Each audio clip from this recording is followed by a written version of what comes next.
Hi friends, welcome to கடாய் சமையல். இன்றைக்கி நம்ம தீபாவளி ஸ்பெஷலாக சீடை எப்படி பண்ணுறதுன்னு தான் பார்க்க போகிறோம். சீடைனாலே நிறைய பேர் செய்கிறதுக்கு பயப்படுவாங்க வெடிக்கும்னு நினச்சிட்டு. ஆனால் வெடிக்காமல் எப்படி பண்ணுறதுக்கான டிப்ஸும் உங்கள் கூட நான் ஷேர் பண்ணியிருக்கேன். வீடியோ ஃபுல்லாக ஸ்கிப் பண்ணாமல் பாருங்கள். அந்த டேஸ்டியான மொறுமொறுப்பான சீடை எப்படி பண்ணுறதுன்னு பார்க்குறதுக்கு முன்னாடி நம்ம சேனலை இப்போ தான் ஃபர்ஸ்ட் டைம் பார்க்குறீங்கன்னா மறந்துடாமல் சப்ஸ்கிரைப் பண்ணிக்கோங்க. அப்படி பக்கத்தில் உள்ள பெல் சிம்பளையும் கிளிக் பண்ணிக்கோங்க. அப்படின்னா தான் நான் போடுற வீடியோஸ் எல்லாமே உங்களுக்கு நோட்டிஃபிகேஷனாக வரும். நீங்களும் வீடியோ மிஸ் பண்ணாமல் தொடர்ந்து பார்த்துட்டே இருக்கலாம். இன்றைக்கி நான் ஒரு கடாயில் 200 கிராம் பச்சரிசி மாவு எடுத்திருக்கேன். இதை குறைவான தீயில ஒரு 2 நிமிஷத்துக்கு வறுத்து எடுத்துக்கலாம்.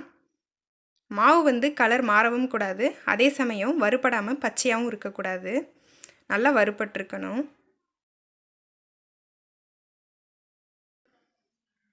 இப்போது மாவு நல்லா வறுத்தெடுத்தாச்சு. இந்த மாதிரி கையில் எடுத்து உதுத்து பார்த்திங்கன்னா நல்லா உதிரணும். கை பொறுக்கிற சூடு இருக்கக்கூடாது, லைட்டாக வெது வெதுப்பாக இருந்தால் போதும். இதை தனியாக ஒரு மிக்சிங் பவுலுக்கு மாற்றிடலாம்.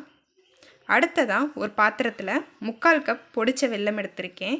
1 கப் அரிசி மாவுக்கு 3/4 கப் வெல்லம் கரெக்டான இனிப்பாக இருக்கும். கூடவே 1 கப் தண்ணி சேர்த்துக்கலாம். ஒரு 3 ஏலக்காய் நச்சுட்டு கூட சேர்த்துக்கோங்க. இதுக்கு நம்ம பாகு எதுவும் காய்ச்ச தேவையில்லை. அந்த வெல்லம் கரைஞ்சி வந்தால் போதும், அது வரைக்கும் காய்ச்சி எடுத்துக்கலாம். இப்போது ஒரு கடாயில் கொஞ்சமாக வெள்ளை உளுந்து எடுத்துட்டு அது நல்ல கலர் செவந்து வர வரைக்கும் வறுத்து எடுத்துக்கலாம். இந்த உளுந்து எல்லாமே நம்ம பயன்படுத்த போகிறதில்ல. இதில் ஒரு 2 ஸ்பூன் மட்டும்தான் நான் பயன்படுத்த போகிறேன். நம்ம மொத்தமாக பவுடர் பண்ணி வச்சிட்டோன்னா அடுத்து ஏதாவது ஸ்நாக்ஸ் பண்ணும்போது நம்ம யூஸ் பண்ணிக்கலாம். இப்போது உளுந்து நல்லா செவந்து வந்துருச்சு. இதை ஒரு மிக்சி ஜாருக்கு மாற்றிட்டு ஃபைன் பவுடராக அரைச்சி எடுத்துகிட்டு வந்துடலாம். இப்போது வெள்ளைப்பாகும் ரெடி ஆகிடுச்சு.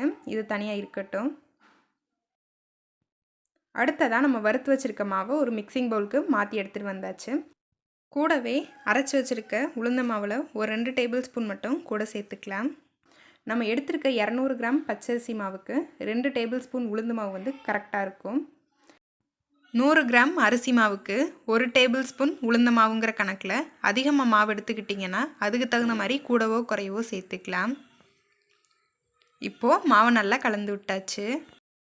சீடை வெடிக்கிறதுக்கு காரணமே மாவு சரியாக அரைப்படாமல் இருந்தாலோ இல்லை அதில் ஏதாவது கல்லோ இல்லை உமியோ அது மாதிரி தூசி இருந்தாலோ தான் வெடிக்கும். அதனால ஒரு தடவை மாவை சளிச்சு எடுத்துகிட்டு வந்துடலாம். இப்போது மாவை நல்லா சளிச்சு எடுத்துக்கோங்க. இப்போது மாவை சளிச்சு எடுத்தாச்சு. பாருங்கள், இந்த அளவுக்கு மாவு நல்லா நைஸாக இருக்கணும். இதை ஒரு பாத்திரத்துக்கு மாற்றிடலாம். இப்போது இது கூட நம்ம வெள்ளைப்பாகு காய்ச்சி வச்சுருந்தோம் இல்லையா, அதில் கொஞ்சம் கொஞ்சமாக ஊற்றிட்டு நல்லா கலந்து விட்டுக்கலாம். வெள்ளத்தில் தூசி இருக்குங்கிறனால நான் வடிகட்டிட்டு சேர்த்துக்கிறேன். கூடவே 1 டேபிள் ஸ்பூன் வெள்ளையல் சேர்த்துக்கலாம். கருப்பியல் கூட சேர்த்துக்கலாம், ஆனால் வெள்ளையல் சேர்த்துக்கிட்டிங்கன்னா உங்களுக்கு பார்க்குறதுக்கு நல்லா கலர்ஃபுல்லாக இருக்கும். கூடவே ஒரு பிஞ்ச் சால்ட்டு சேர்த்துக்கலாம். இதை நல்லா ஒரு தடவை கலந்து விட்டுக்கோங்க. இப்போது மீதமாக இருக்கிற வெள்ளைப்பாகையும் கூட சேர்த்துக்கலாம். சேர்த்துட்டு நல்லா ஸ்பூன் வச்சு ஃபுல்லாக கலந்து விட்டுக்கோங்க.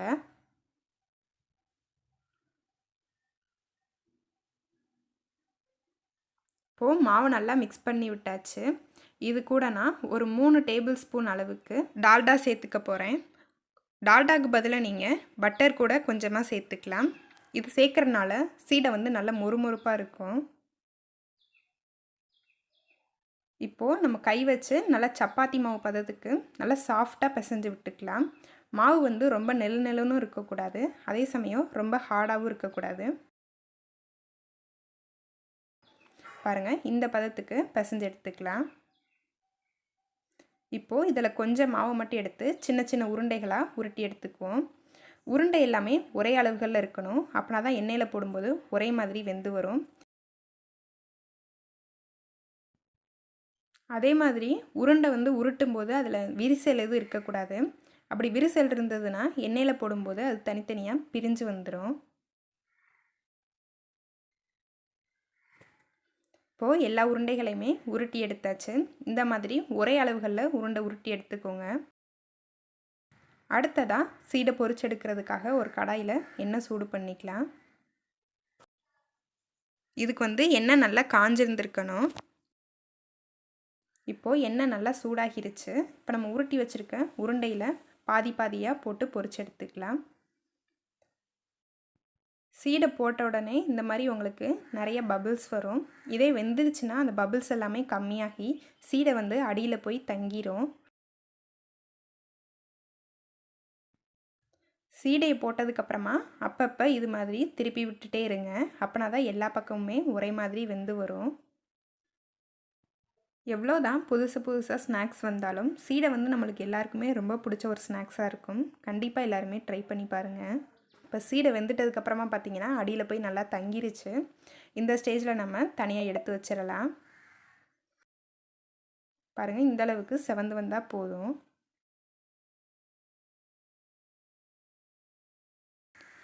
இதே மாதிரியே மீதமாக இருக்கிற உருண்டைகளையுமே போட்டு எடுத்துடலாம்.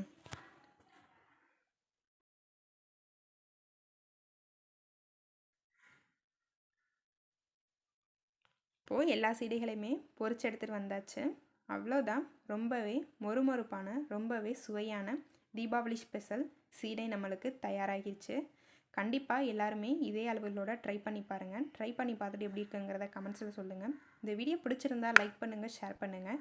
மறந்துடாமல் கடாய் சமையலை சப்ஸ்கிரைப் பண்ணிக்கோங்க. தேங்க்யூ ஃபார் வாட்சிங்.